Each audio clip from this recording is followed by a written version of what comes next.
What's going on, guys? It's Groove back again with another video, and we have the bullish case for Bitcoin on the chopping block today. I've read a lot of books on Bitcoin. I really enjoyed this one. This is the one that Michael Saylor used when he was trying to convince the people in his company, MicroStrategy, to buy Bitcoin.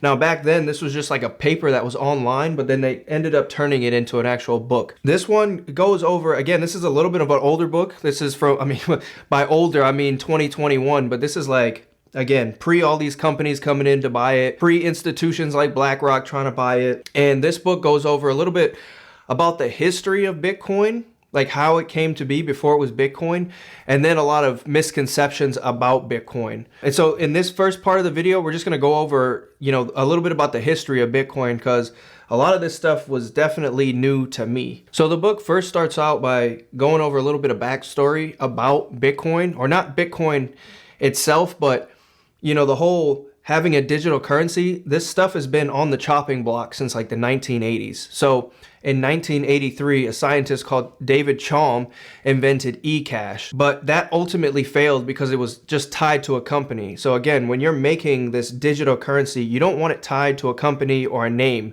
You don't want it centralized. That person you can go after that person can change things. Certain governments can put pressure on that company to do different things with the money, or maybe print more of it or make more of it. And so his eCash ultimately failed because it was just tied to a company back then. It's crazy because, when Bitcoin came on the scene in 2009, I didn't know anything about it. The fact that it was worked on for like 20 years prior. People have been trying to figure this thing out. And so in reality, even though Bitcoin right now is only 15 years old, the thought process on, how to put this thing together has been in the works for like 20 years before that. So another big part of Bitcoin was something called proof of work. And so this is kind of what ties it to the physical realm. Like, you have to actually put in work to get these tokens or to get the Bitcoins. And this was created by somebody called Adam Back in the 90s. He created this proof of work because back in the 90s, when people were sending emails, he wanted to stop the spread of like scam emails. And so with this proof of work concept that he was trying to create, it would stop scam emails, and it would show that this email was official. It went through a proof of work type of deal before it got sent out. That was his baby, the proof of work, to kind of trying to separate the fake from the real when it came to, again, emails back in the day. But that is one pivotal part of Bitcoin in today's world. You can't just make Bitcoins out of thin air. Like, it doesn't work that way. Everybody has to mine these things, so to speak, to get the real thing. So then after Adam Back and his proof of work system, a guy named Nick Szabo in 1988 created BitGold. And so using this proof of work concept to mine tokens with a fixed supply, again, he tried to create a digital cash, but it ultimately failed because his system did not account for computers getting better in the future. And so that would kind of, if computers got better, they would be able to mine gold tokens more efficiently. And so the ones that were harder to mine back in the 90s aren't going to be the same as the ones easier to mine in the 2000s and going forward. Which, again, Satoshi Nakamoto, he fixed this by having a difficulty adjustment. And so the better a computer gets, the harder it is to mine Bitcoin. And so it keeps the value of every Bitcoin the same over time. So after that failed, the whole search for a digital cash kind of like went dead for about 8 years, or 6 years, excuse me. From 1998 to 2004, it was kind of dead. Like, these people in this cryptographic world, they didn't think it could work until 2004. A man named Hal Finney tried to resurrect the program and create it again, putting all of these pieces in a puzzle back together again. But he couldn't get past the part of having a centralized currency. He made his version of a digital cash, but it was tied to him. It was tied to his company. And you can't have a money that can be used worldwide attached to a certain person or a certain company or a certain country. It needs to be available for everybody everywhere and controlled by nobody, but everybody at the same time. It's so crazy how how it got put together, but that's what we need. And so again, his money, it failed because it was just attached to him and his name. So then again, after 2004, there was a certain mailing list for all of these guys in this crypto community, or all these people. because I'm not sure if there were women involved, but there was a mailing list of this cryptography group of people who were trying to create this digital cash. And again, 4 years goes by after Hal Finney fails in 2004. And everybody's kind of like, yo, this thing, it can't be done. We cannot create digital scarcity. We can't create digital cash. It's been tried for almost 30 years now. Since 83, they've been doing this. And nobody's figured it out. And then one email gets sent out by somebody named Satoshi Nakamoto, and they were saying, hey guys, I did it. I cracked the code. I got it. I finished it. I fixed it. I created it. I discovered it, if you will. And yeah, then you get Bitcoin. Now, when he discovered Bitcoin and when he released it to the mailing list, he didn't do anything crazy. He took all the components that were already out there and he just placed them in a way that it just worked, you know, like it just worked. He just used the components that were already out there, the hashing algorithm, the proof of work, blockchain, and he just put them in a way that made it work. And then with doing this also, for the first time in human history, Satoshi Nakamoto solved the Byzantine general's problem, which is how do two parties that don't trust each other, you know, how do they achieve a certain goal? Or, you know, how do they trade or transact with each other when they don't trust each other? Again, so you need a monetary system that is open and fair for everybody, that anybody can use, but nobody can control. And Satoshi Nakamoto with Bitcoin solved that problem. So another first for Satoshi Nakamoto with his creation of Bitcoin is this is the first time in history when I can transact with somebody all across the world without a third party. We've always needed a third party. There's always been somebody in between. If I want to send somebody in Japan money, I need to go through my bank that goes through their bank, or there's always been a third party that had to be involved. We don't need that anymore. Like if I want to send somebody across the world value, I can do it.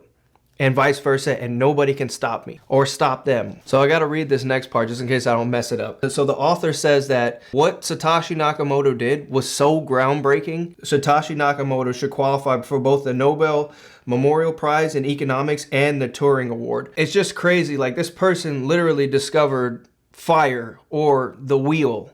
And for this person to just disappear, I kind of think they've definitely passed on. So for a while I was like, I don't know, but I think this person isn't here anymore. It's just, there's just something about the human condition. It's built in our DNA. Somebody would have to have been like, it's me, I did it. You know, or at least Satoshi Nakamoto has 1.1 million coins in a wallet. At least move one Bitcoin just to be like, hey, I'm alive. Like, I'm here. Like, I did this. Like, you know, but it's so crazy that the person, they just disappeared and nobody knows where they are. It's just so crazy that they did all of this and then just disappeared and we never heard from them again. This is wild. Like, like nobody, like people really don't understand how groundbreaking and big that Bitcoin is and what it did for the world. So at the end of the day, Bitcoin is a new discovered scarce good. It's kind of the equivalent of gold, but its supply is 100% fixed and capped. And we know its issuance rate. We don't know, so we don't know how much gold comes out of the earth every year. People believe it's about 3% that's pulled out of the earth every year, but we know for sure Bitcoin's issuance rate all the way up until 2140 and how much the actual supply will be.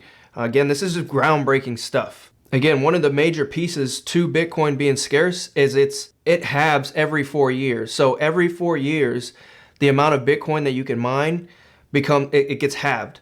And so this is huge because the price of all the individual Satoshis that this thing is made up of, so one Bitcoin is worth 100 million Satoshis, each one of those Satoshis gets more valuable over time. And this is why a lot of people, if you watch a Bitcoin video, they'll be like, oh, you need to get to 0.21 or 0.1 of a coin, which I think right now Bitcoin is like 60K, so 0.1 is like $6,000. And then people are like, you'll be rich if you just have 0.1 of a coin. And it's like, well, how am I going to be rich? It's because in the future, these miners will be paying millions of dollars every month or every year just to get a few Satoshis out of the system. And so that means the existing Satoshis that are already out of the system, the ones that you or me may hold, are going to be super valuable. The value of these things are just going to go up over time. So this is how you can have a small percentage of them or a small amount of them, and they're going to be worth way more in the future. So then people may sit there and say, yeah, okay, I get it, Bitcoin, whatever. But what makes it valuable? Why is this digital thing, what's going to make it valuable? What's going to make the price of this thing go up in the future? As humans, we all need to trade with each other. Just having a conversation with somebody is trading. We trade with each other all day. And if you look back through the history of money, which I'm pretty sure most people haven't. But you know, money has been all types of things. It's been seashells. Like, can you imagine trading seashells or pearls with somebody today as value to actually go buy things? All throughout human history, we've always went to the most scarce thing on planet Earth and traded value between each other with those things. Now, for the first time, we have the first fixed asset on planet Earth that is completely fixed. And so people do believe that everybody in time will all get funneled into Bitcoin. So then he talks about a little bit about what makes a good money, like why Bitcoin, what qualities does money need to have before it can be money. And so the first quality that it needs to have, and it needs to be durable, which means it needs to last over a long period of time. So you can't trade in bananas because bananas go bad, you know? So it needs to be something that can stand the test of time. And there's no better asset than one that lives in a digital realm that will never break down over time and space. The second quality it needs to have is portable. It needs to be portable. You need to be able to easily transport it from place to place. And this is where gold has failed for a long time. It's really hard to transport a lot of gold from one place to the next. You need security guards, you need big ships to go across seas and oceans, and it's just really hard to transport gold without getting it stolen or somebody trying to stab you in the back for it. Another huge one is it needs to be fungible, which means they all need to have the same value no matter where you are. And this is huge even right now, like, you know, all across the world, we have different monies. And so it's completely different. This is why you may see a lot of people in the US leaving to go to like Thailand because the cost of living is so low.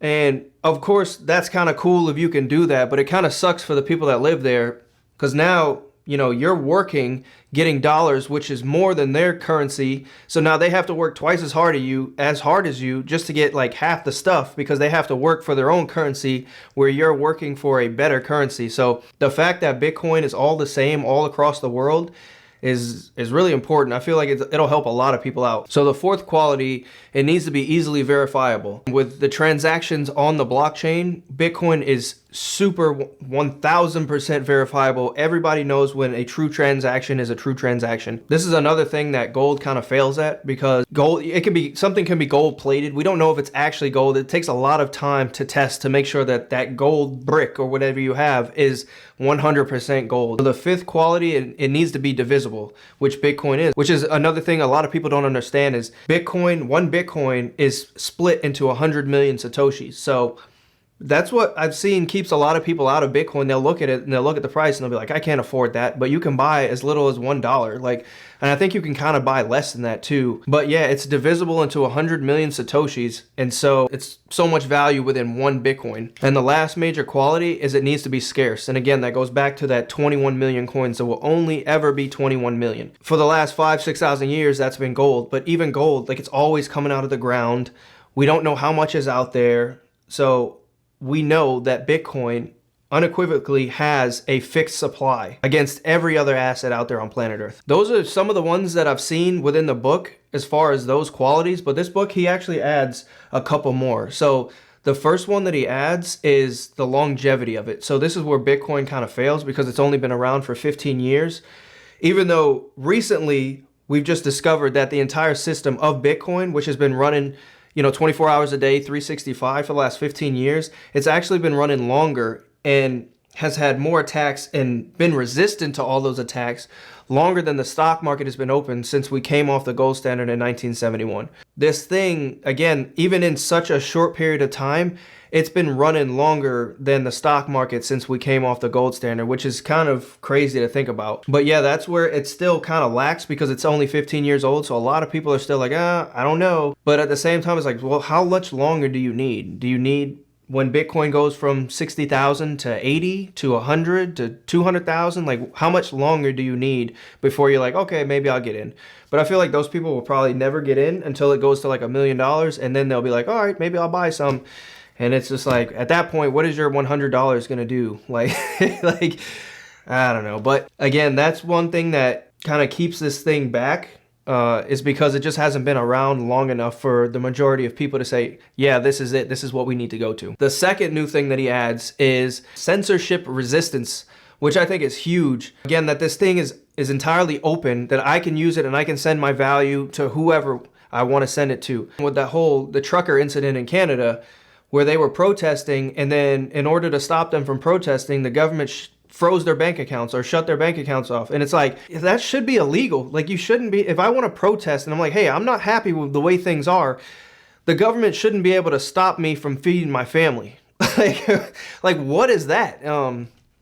But yeah, that goes away with Bitcoin because the government can't censor it. If I want to send somebody across the world or my neighbor value, I can do that. So this next portion of the book that he talks about is really important. So money always evolves in different stages. So the first stage is a collectible. You know, it's shells, it's beads. It's just something that's like kind of rare, but you know, you don't really see it too often. It's just a collectible.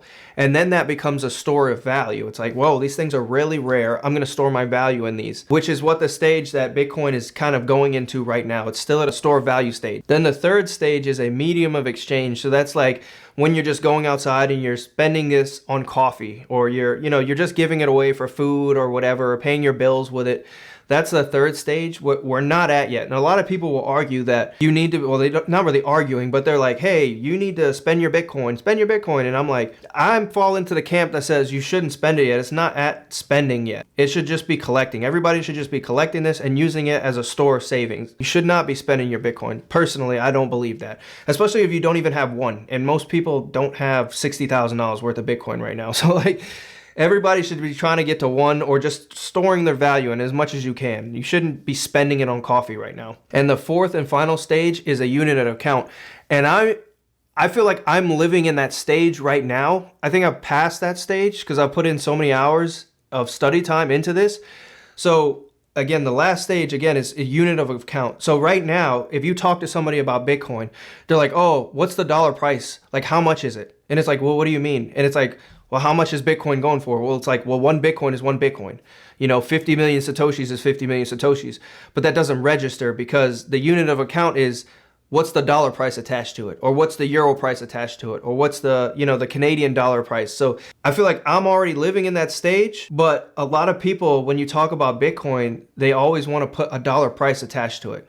So only when we move to this stage is when people will start talking about goods and services in Bitcoin. Like, oh, how much is that car? Oh, that's, 1,000 Satoshis or 50,000 Satoshis for that car. Or, how much is that meal? Oh, that's 20 Satoshis. Like, that is the final stage of money. And we're nowhere near that stage, but I kind of feel myself living in that already. Again, whenever you talk to somebody about Bitcoin, they're like, oh, what's the dollar price? It's like, why are we still pricing it in a dollar? But again, that's the final stage of money. And we are so far away from that. But that's where it would go. You would be pricing things in Bitcoin instead of just pricing it with the dollar. But again, one Bitcoin is one Bitcoin. So if you have one Bitcoin, the dollar price can do this. And we're still discovering it right now, whether it's $20,000 a coin or $1 million a coin. Like, one Bitcoin is always going to be one Bitcoin. So yeah, so that's the end goal of money, is to price everything else in it. And the book talks about how Bitcoin, for the first 15 years from 2009, was pretty much a collectible. Like, anybody who got in pre 2024, hats off to you. Congratulations. You did the damn thing. But now we're starting to move into that stage 2, which is a store of value. And so now you see everybody wants to store it, put it into their cold storage wallets. You see banks trying to buy it up, or not. I don't think banks can buy it yet, but institutions like BlackRock are buying it. Michael Saylor and his company's buying it up. They're all holding it as a store of value. Trump was just at the Bitcoin conference a couple months ago, or last month in August. He's talking about keeping the Bitcoin, again, as a store of value that the United States government already has. So right now, we're in this stage of store of value. We're just storing it, again, just using it as a store of value like gold. And he talks about how this phase will take a few years. It'll probably be in the store of value stage for about 5 to 10 years before it can be used as a medium of exchange, so where we can start buying coffee and stuff like that. So you want to store at least until, I would say, 2034, and then we will look outside and be like, hey, what's it looking like? Is it okay to use it as money? But for right now, it's just a store value. So then he goes over the halving and why this is so important. And so every 4 years, the amount of Bitcoin that is come out of the system is cut in half. And so right now, as of 2024, every 10 minutes that a new block is discovered, we have 3.125 Bitcoin. And every 4 years, that will get halved and halved and halved. And which is why a lot of people you'll see today, if you watch a Bitcoin video, they'll be like, please, you guys just need to get to 0.1 or 0.21 or 0.25. All you need is a quarter of a coin and you'll be rich. And people are like, like, what do you mean all I need is a quarter of a coin and I'll be rich? And it's because every 4 years during that halving, these big companies who are mining this stuff will be paying millions and millions of dollars to get this stuff out of the system. And so that means that all of the little amount that you hold on you will just be even more valuable in the future. Now, historically, Bitcoin has worked on 4-year cycles. So it'll have 1 down year and then 3 up. And it's done that like every cycle prior to this. So it'll have 1 down year, 3 up, 1 down, 3 up. And if you do that out, that means that 2022 was down, 23 was up, 24 was up, 25 will be up, 26 will be down, right? And it should continue that cycle. But there are a lot of people here now, he even mentions it in the book. This was wrote in 2021. He says as soon as nation states start coming into this thing, which they're doing now in 2024, he believes that cycle may get broken. And then we're just going to have a blast off and the price will never come back down because now governments are getting into it. They will be buying it up to put on their balance sheet. Institutions like BlackRock and these pension funds will be buying it up. And then it'll just be like this game theory of nation states trying to get it up because there's only so much. So it's like, okay, well, if America's trying to get it up or get all of the Bitcoin they can, then that means that Russia is going to jump on it. And that means that China is going to jump on it. And all of these other smaller nation states will start trying to just mine this. And then it's just the price will just go bonkers. And so, yeah, we'll see next year, though. It will be interesting. But it is kind of interesting that now with the presidential election coming up in 2024, it's kind of like on the balance sheet now. Like now parties are starting to mention it. You have Trump and RFK talking about how we need this stuff and we need to hold on to the Bitcoin that we have. Like, it's crazy that 15 years after inception, now it's on the balance sheet or the docket for presidential elects are talking about it and saying, hey, we want it and we're going to keep it free and open and you can use it. And I'm pretty sure they didn't know that this was going to come when this thing was created in 2009 and during the early years. Or at least maybe they thought it was going to come, but just not this soon. But yeah, we're here. Just to end this section off, he talks about how all fiat currencies trend towards zero. And we're going there with the dollar right now. Now, we're melting. This currency is melting slower than other currencies, but the dollar is going to zero. They all go to zero. And so he says that Bitcoin will look like a better option for a lot of countries coming in the future. That's pretty much it for this one. Leave a like and subscribe if you haven't already. And catch me in part 2 where we're going to go over some of the misconceptions about Bitcoin, because a lot of people got a lot of questions on if it can fail or can the government take it over. So we're going to catch that in part 2, and I'll see you guys there. Peace.